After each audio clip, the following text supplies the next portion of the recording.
خوك في الحرفه عدوك. هاد العباره تنسمعها بزاف في الدومين ديالنا.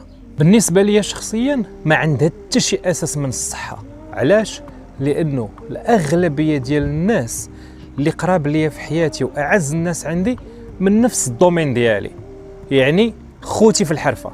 ما تنساش هادوك الناس اللي تيقول لك هادوك راهم عديانك، راك تدوز معاهم ما بين 9 حتى ل 12 ساعه في النهار ديال الخدمه، يعني الوقت اللي كدوزو معاهم 100% اكثر من الوقت اللي كدوزو مع عائله ديالك. ما عمرك ما تاخذ موقف واحد طرا وتعممه، ما تكونش بحال داك القطيع اللي تتبع الكساب ديالو، لانه الكساب في الاخر يا اما غادي يقطع لك راسك يا اما غادي يبيعك، وحده فيهم.